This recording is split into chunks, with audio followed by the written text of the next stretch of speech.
about it as a justice issue. If we think about food as like a basic human right, how can we do some of that redistribution to get it to those who are more vulnerable? And I think you also kind of you're curious about kind of what even maybe causes food insecurity. And, you know, a real root cause is poverty and systemic poverty issues.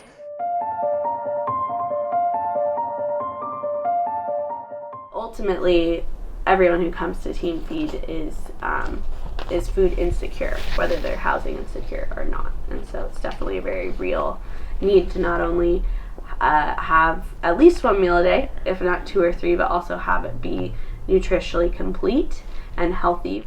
Food waste is definitely a very real problem, and it's really interesting when you think about how many people are also hungry.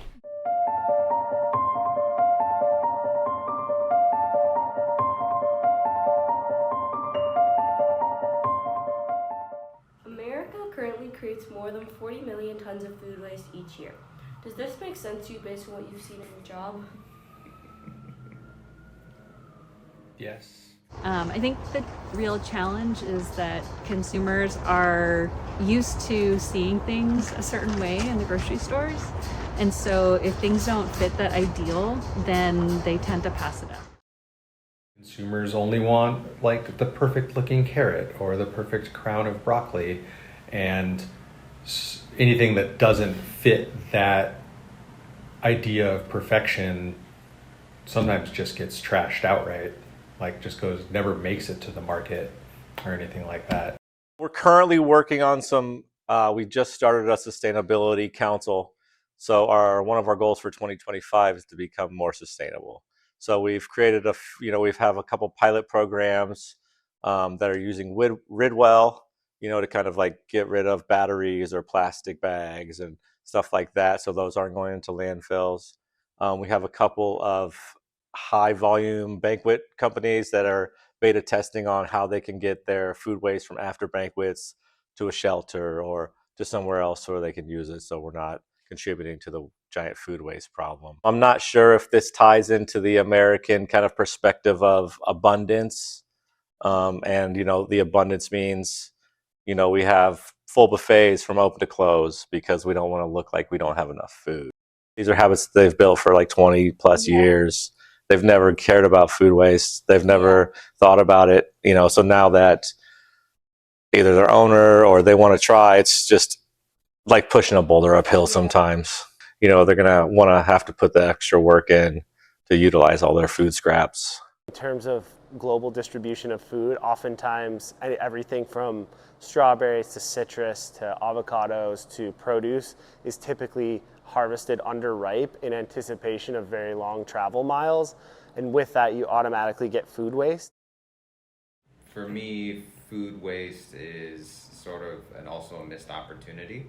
I think a lot of times, like Seth had mentioned, working in really nice kitchens where you're trying to get a very precise, preparation of an ingredient, and the rest isn't necessarily planned or accounted for. There's a missed opportunity to either utilize the rest of that ingredient for a good cause or another cause, and ultimately, it is money down the drain. It's effort and time and energy that somebody put into growing that product or producing that product that we're making the conscious decision to get rid of. And when there is a potential to that, then I just see it as a big missed opportunity.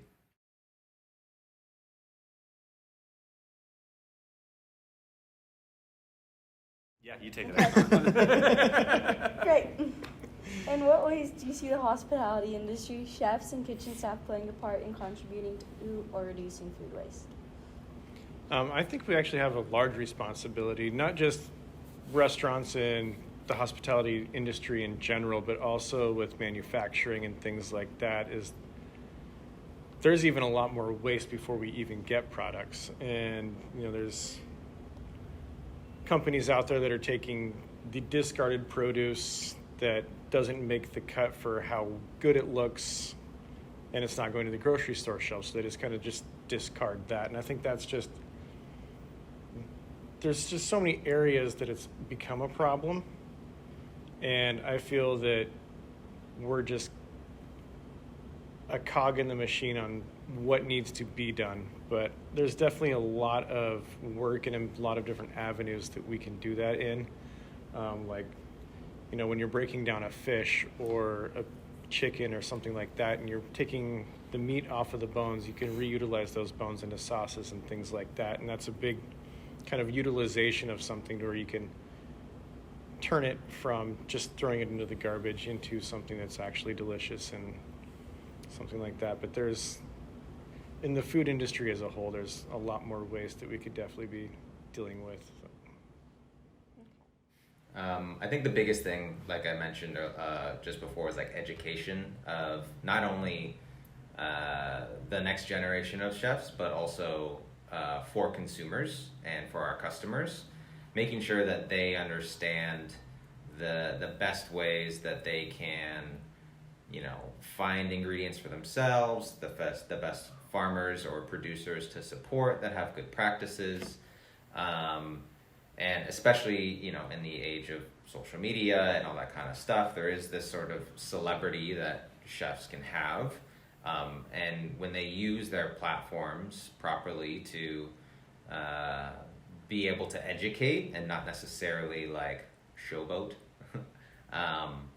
that's when they can really start to change the perspective of the consumers and the customers, because there's far more customers in the, you know, in the world, and people who aren't, you know, chefs or like in hospitality professionals, that are going to be making just a higher volume of choices and a higher volume of impact within the food industry than we as professionals within the industry will be able to make.